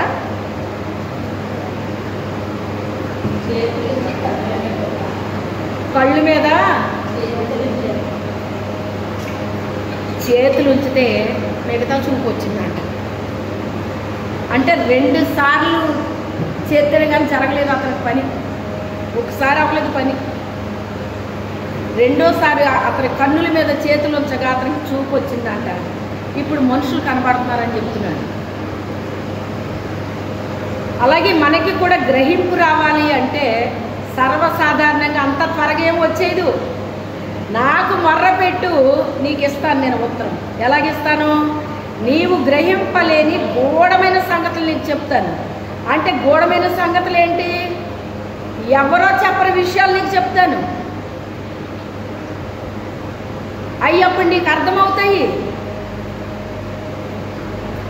నీకు కూడా అర్థం కాని విషయాలు కూడా చెప్తాను నీకు నేను అని చెప్పి ఆయన మాట్లాడారు. ఆ రీతిగానే వాళ్ళకి మొదట అర్థం కాలేదు, కానీ రెండోసారికి అతనికి అర్థమైంది. ఆ గుడ్డ అతనికి ఒక్కసారితోటే అతనికి అర్థమైపోయింది. అతని దైవని అందు విశ్వాసం ఉంచాడు. అతను చక్కగా గ్రహించగలిగాడు దేవుడు ఏం మాట్లాడుతున్నాడు అని. గ్రహించాలండి, ప్రార్థన చేసుకోవాలి. వాటి కోసం వీటి కోసం కాదు చేయాల్సింది. దేవుని యొక్క ఆజ్ఞలు అధికంగా ప్రేమిస్తేనంట మనకి ఆస్తి కర్తలుగా మిమ్మల్ని చేస్తానంటాడు ఆయన. ఆస్తికి ఏమవుతామంట? మనం కర్తలం అవుతామంట. ఒకవేళ మనం ఏదైనా సంపాదించినా అది న్యాయపరంగా ఉండాలంటండి. ఎలాగుండాలి? న్యాయపరంగా. మరి మీరు ఎలాగ అడుగుతారో నాకు తెలియదు, కానీ నేనైతే ఎలా అడిగేదాన్ని అంటే ఏదైనా దేని కొరకైనా సర్వసాధారణంగా నేను అడిగేదాన్ని కాదండి. అలాంటి ఏవి కూడా భూ సంబంధించి అడిగేదాన్ని కాదు, నాకు ఇష్టం ఉండేది కాదండి. నా దేవుడు ఎలాగా నాకు భోజనం పెడతాడు, వస్త్రాలు ఇస్తాడు, ఉండడానికి నివాసం ఇస్తాడు. అది సొంతదా లేకపోతే అద్దిల్లా, అది కూడా నేను ఎప్పుడూ అడగలేదండి. అద్దెళ్లలో ఉన్నా నేను అలాగే స్తుతించాను దేవుడిని, సొంత ఇంట్లోకి వచ్చినా అలాగే స్తుతించాను నేను దేవుడిని. ఇంకా చెప్పాలంటే అద్దెళ్ళకే ఎక్కువ చాకరీ చేసామండి మేము చెప్పాలంటే. మా సొంత ఇళ్ళకి మేము చేసుకోలేకపోతున్నాం. అంటే ఇది న్యాయం అంటారా కాదంటారా? మనిషి బుద్ధి ఏంటండి? సొంతదైతే ఒకలా చేస్తారు, ఎదరోళ్ళు దాన్నేటాడికి ఇంకోలా చేస్తారు. మరి బుద్ధి బాగున్నట్టేనా అక్కడ? చెప్పండి, బుద్ధి బాగున్నట్టేనా? నువ్వు వెళ్ళి అందులో ఉన్నావు అంటే అది నీదే. నువ్వు అందులోంచి వెళ్ళే వరకు నీదే. అది నీ ఇంటికి నువ్వు ఎలా చేస్తావో దానికి అలాగే చెయ్యాలి. నేను అద్దెంటికి చేసిన ఆ చాకరీ చూసి ఆ ఇంటోళ్ళు ఆశ్చర్యపోయేవారండి. అసలు అద్దెంటికే మీరు ఎంత వాళ్ళు కూడా చేసుకునేవారు కదా అలాగా. ఎందుకే సంవత్సరానికి 2 సార్లు శుభ్రం చేసుకునేవారు. నేను నెలలకే చేసేదాన్ని. దేవుళ్ళలో నేను ఆనందిస్తానే ఉండేదాన్ని, దేవుళ్ళలో నేను వాడబడతానే ఉండేదాన్ని. ఇంటికి చేసేదాన్ని. అలాగే అన్నిటికి అన్నీ కూడా చేసేదాన్ని అనమాట. నా దేవుడు నన్ను చూడ్డా, నేనే మనసుతో చేస్తున్నానో చూడ్డా. సొంతదంటే ఒక రకంగా చేస్తున్నారు, వేరే వాళ్ళదంటే ఇంకో రకంగా చేస్తారు. ఆ మనసు మంచిది కాదు కదా. దేవుడి మనసు అదా మనకి కాదు కదా. అలాగే చూసుకుంటూ పోతే చాలా ఉంటాయండి మనకు లోకంలో. దేవుని మనసు మనలో ఉన్నప్పుడు ఆ స్వభావం మనం ధరించుకుంటామండి. క్రీస్తుని ధరించుకుంటాం. పరిశుద్ధాత్ముడు మనకు నూతనమైన స్వభావాన్ని కలుగజేస్తాడు. ఆ రీతిగా మనము మరి ప్రతి విషయంలో కూడా దేవునికి విధేయత చూపించాలి, నమ్మకంగా ఉండాలి. దేవుడు చెప్పింది చెప్పినట్టుగా చెయ్యాలి. మన సొంత పెత్తనాలు ఉండకూడదు. సొంత పెత్తనాలకు వెళ్తే ఎప్పటికైనా నష్టం ఉంటుంది. ఎప్పటికైనా ఉంటుంది నష్టం లేకుండా ఉండదు. ఎక్కడికైనా దేవుడు నిన్ను వెళ్ళమంటే నువ్వు అడుగు తీసి పెట్టాలి తప్ప అక్కడికి వెళ్తాను, నేను వ్యాపారం చేస్తాను, లేకపోతే ఇంకోటి చేస్తాను, ఏదో సంపాదించేస్తానని వెళ్తే ఏమీ ఉండదు. చివరికి దూరుగు తప్ప సొంత ఆలోచనలు తలంపులతో వెళ్తే అలాగే ఉంటుందండి. సొంత ఆలోచనలు తలంపులు ఉండకూడదు. మనం ఆలోచించడం తప్పు కాదు. ప్రభు నాకు ఇలా ఉంది, ఇలా చేయడం కరెక్టేనా కాదా, ప్రభు ఇదిగో దానికోసం ప్రార్థన చేయి, దీనికోసం ప్రార్థన చేయి అని మా వారు అన్నప్పుడు నాకు అలాగే చేయడం పెద్దగా ఇష్టం ఉండేది కాదు. ప్రభు ఇలాగ ప్రార్థన చేయమంటున్నారు, మరి నీ చిత్తమైతే ఈ ప్రభు నేను అడిగానని మాత్రం ఇచ్చేయొద్దు, అది నీ చిత్తమో కాదో నాకు తెలియదు, దానివల్ల లాభం ఉందో నష్టం ఉందో నాకు తెలియదు, కొన్ని కీడు కొరకు జరుగుతాయండి. అది మంచిదేని మనం అడుగు పెట్టేస్తాము, చివరికి కీడు అనుభవిస్తాం మనం. అదేంటి ప్రభు అంటే నువ్వేమన్నా ఒక మాట చెప్పావో నాకు అంటాడు ఆయన. దేవుడిని అడగరండి. ఎప్పుడు వస్తారు దేవుడి దగ్గరికి? నష్టపోయాక కాదు, మంచిగా ఉన్నప్పుడే వెళ్ళాలి దేవుడి దగ్గరికి. మనం దేవుని సలహా తీసుకోవాలి. మనుషుల సహాయము అంటే సలహా అది కరెక్ట్ ఉండొచ్చు, ఉండకపోవచ్చు, చెప్పలేము. దేవుని ఆత్మ కలిగిన వాళ్ళకైతే దేవుడు జ్ఞానం ఇస్తాడు వాళ్ళకి. అందుకే వాళ్ళు ఆలోచించి చెప్తారు. వాళ్ళు టకీమని ఏదో ఒకటి చెప్పే నోటుకొచ్చింది. దేవుని యొక్క మాటకి చెవి ఒగ్గుతారు, వచ్చి నీకు చెప్తారు. దానివల్ల మేలుందో కీడుందో నాకు తెలియదు. దానివల్ల కీడుంటే అది ఇవ్వద్దు ప్రభు, నాకు నేను అడిగానని ఇవ్వద్దు. అది నాకు అవసరమైతేనే ఇవ్వండి, అవసరం లేకపోతే ఇవ్వద్దు. అది మేలు కొరకైతేనే ఇవ్వండి, కీడు జరిగితే నాకు ఇవ్వద్దు. నేను అడిగానని ఇచ్చేయి ప్రభు అని ఆ రీతిగా చేసేదాన్ని అండి. అలా చేతబెట్టి ఇమ్మని అడగాలి కానీ దేవుణ్ణి అలా చెప్పేవారు. నేను అలా చెప్పను, నేను అలాగ అడగను. ఏమో దానివల్ల మేలో కీడో మనకేం తెలుసు, దేవుడికి తెలుసు కానీ మనకేం తెలుసు అని నేను అలాగ అడగడానికి ఇష్టపడేదాన్ని కాదండి. ఒక్కోసారి సాతానుడు కూడా దెబ్బ కొడతాడు. ఎందుకని? దేవునికి ఉపయోగపడుతున్నామని, దేవునికి ఉపయోగపడుతున్నామని దెబ్బ కొడతాడు. దెబ్బ కొడితే ఏమవుతుందో తెలుసా? డబల్ ఆశీర్వాదాలు వస్తాయి. ఏమొస్తాయి? దేవుని కొరకు దెబ్బతిన్నాం కనుక, మన వల్ల మనం తినలేదు, దేవునికి మనం ఉపయోగపడుతున్నాం కనుక మనం దెబ్బతిన్నాం సాతానుతో. అప్పుడు మనకు డబల్ ఆశీర్వాదాలు ఇస్తాడు ఆయన. డబల్ ఆశీర్వాదాలు. నాకు డబల్ ఇయ్యని యోబు అడిగాడా? ఏమన్నా అడిగాడా? ఆశీర్వదించు, మా ఆవిడ వెళ్ళిపోయింది ప్రభా, అది ప్రభా, ఇది ప్రభా, దాన్ని రప్పించే ప్రభా అని ఏమన్నా అన్నదా? మళ్ళీ అసలు తిరిగి మాట్లాడకుండా చెప్పు తీసుకుని కొట్టినట్టు చెప్పేసి వెళ్ళిపోయింది. ఇంకా ప్రభా ప్రభా అంటామేంటి? ఏం చేశాడు దేవుడు నీకు? తెల్లారందే బలి అర్పించుకోడు, మానకు బలి అర్పించుకోడు. జీవితాన్ని ఏమైనా ఎంజాయ్ చేసావా? చాలామందికి ఎంజాయ్మెంట్ కావాలండి. నేను దేవుళ్ళో ఉన్నాను గట్ట కాబట్టి నాకు ఎంజాయ్ చేస్తున్నాను నేను అనుకుంటున్నాను. దేవుడు మనలో ఉంటే మనకు ఆనందాన్ని, సంతోషాన్ని, నెమ్మదిని ఇస్తాడు ఆయన. అంతే తప్ప తిరగకూడని ప్రదేశాలకి వెళ్ళకూడదు. ప్రభు ప్రదేశానికి వెళ్ళకూడదని నాకు తెలుసు, ఆయనే వెళ్తాను నన్ను కాపాడు. నీకేమన్నా పనివాడా ఆయన? నువ్వు వెళ్ళిన చోటకల్లా వచ్చి కాపాడడానికి ఆయన ఏమన్నా పనివాడా మనకి? అసలు దేవుడిని దేవుడిగా గుర్తించగలుగుతున్నారా ప్రజలు? అసలు ఆయన అంటే ఏంటో తెలుస్తుందా అసలు ఎవరికన్నా? తెలిస్తే ఆయనకి మనం ఏం చేస్తాం? భయపడతాం. అమ్మో దేవుల్లో ఇలా ఉండొచ్చో ఉండకూడదు, ఈ పని చేయొచ్చో చేయకూడదు, ఇక్కడికి వెళ్ళొచ్చో వెళ్ళకూడదు, అది ఇది ఎన్నో ఆలోచనలు వస్తాయండి మనకి. అవునా కదా? అపవిత్రమైన స్థలాలకు వెళ్ళమని దేవుడు ఏమైనా చెప్తాడా మనకి? అవి చూడటానికి వెళ్తారండి చాలామంది. ఆ అపవిత్రమైన నువ్వు చూడడం ఏంటి? ఆ ప్లేస్కి నువ్వు వెళ్ళడం ఏంటి? పరిశుద్ధులు నడిచే పాదాలంట పర్వతాల మీద సుందరంగా కనపడుతున్నాయి నాకు అంటాడు ఆయన. పరిశుద్ధమైన పాదాలను ఎందుకన్నాడు ఆయన? మన ప్రవర్తన అలా ఉందటండి. దేవునికి మనుషులకు నచ్చకపోవచ్చు కానీ దేవుడికి నచ్చుతుంది అంటండి. మరి అంత కరాఖండిగా చెప్పేస్తే ఎలాగండి?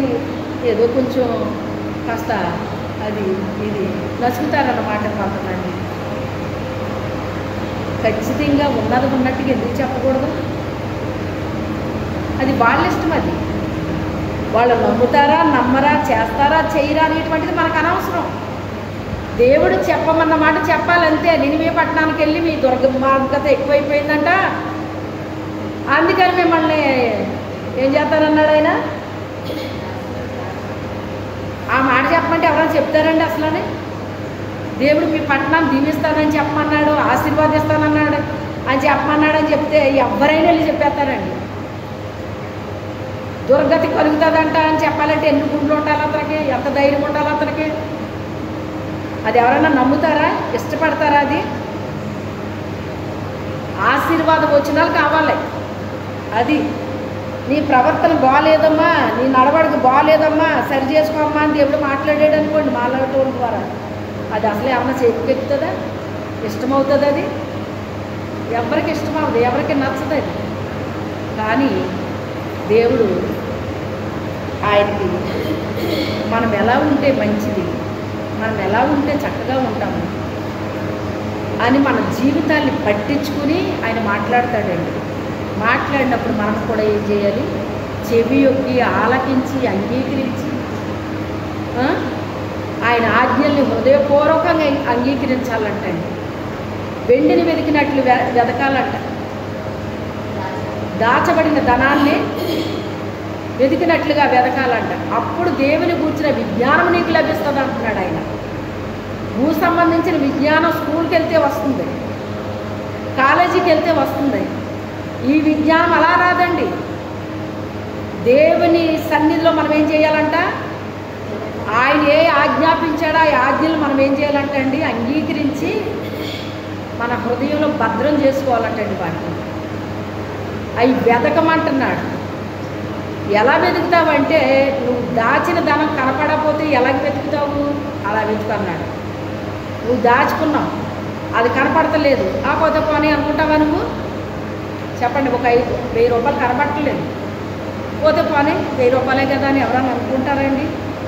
నువ్వు దాచింది 1000 రూపాయలు కాదు కదా, 10 రూపాయలు కనపడకపోయి నువ్వు అవ్వవు. నీ మైండ్ అంతా అదే తిరుగుతుంది, అది దొరికిదాకాని. అవునా కాదా? అలా వెతుకుతావే, అలా వెతుకన్నాడు ఆయన. అది వెతుకుతారండి? అంత ఓపిక ఉందా మనిషికి? వేరే వాటికి ఓపిక వచ్చేస్తుందండి, ఇలాంటి వాటికి ఓపిక రాదు, నీరసం వచ్చేస్తుంది ఇలాంటి వాటికి. దేవుని కూర్చిన విజ్ఞానం రావాలంటే మరి ఎలాగొస్తుంది? జ్ఞానానికి నువ్వు చెవి యొగ్గాలంటాడు ఆయన. జ్ఞానం కలిగిన మాటలు అంటే ఏంటి? ఇయే దేవుని మాటలే. అట్లు మనం చెవి యొగ్గితే అప్పుడు మనము పొందుకుంటామండి. అటువంటి కృప దేవుడు మనకు అనుగ్రహించిన కాక ప్రార్థన చేసుకుందాం.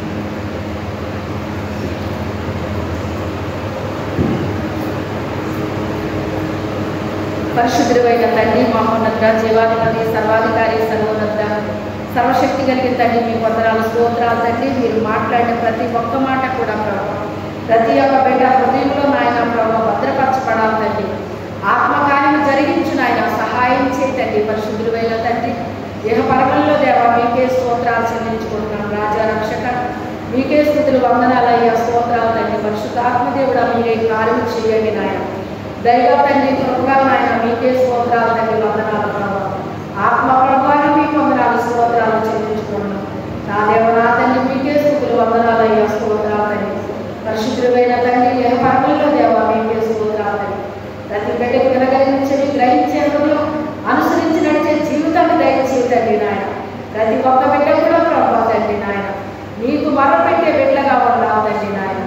అయ్యా అయ్యా అయ్యా వేటుకో నాయన మొరపెట్టుతున్నారు, కానీ నాయన జ్ఞానం ఇమ్మని మొరపెట్టలేకపోతున్నారు, తెలివి ఇమ్మని మొరపెట్టలేకపోతున్నారు, వినయ విధేయతలు ఇమ్మని మొరపెట్టలేకపోతున్నారు తండ్రి. అవసరమైన వాటి కొరకు మొరపెట్టలేకపోతున్నారు, అనవసరమైన వాటి కొరకు మొరపెడుతున్నారు తండ్రి. దేని కొరకు మొరపెట్టాలో, దేని కొరకు పెట్టకూడదు నాయన నీ బిడ్డలకు అర్థమయ్యేటట్టుగా గ్రహింపు, జ్ఞానము, తెలివి, వివేకము దయచేతండి. ఆత్మకార్యము జరిగించు నాయన. కల్పన కథ వైపు నాయన బిడ్డలు తిరగకుండా, చెవియొక్కకుండా తండ్రి నీ మాటలకి చెవియొగ్గి నాయన నీ బిడ్డలు ప్రయోజకులు ఉన్నట్లుగా సహాయం చేయండి. నీ మాటలు బంగారం కంటే విలువైనవి అన్నావు తండ్రి. ఆ విలువైన నీ మాటలు ప్రతి బిడ్డ నాయన తమ హృదయాన్ని భద్రం చేసుకుని ఆ ప్రకారంగా జీవించే కృపని భాగ్యాన్ని ఇచ్చి సహాయం దయచేయమని యేసు పరిశుద్ధ నామములో వేడుకుంటున్నాం తండ్రి.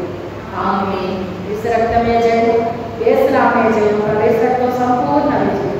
అపవాదికి కడప నాశనం ప్రవేశనామన్న విషయం కలుగుగాక. ఆమేన్. తండ్రి అయిన దేవుని యొక్క ప్రేమ, కుమారుడైన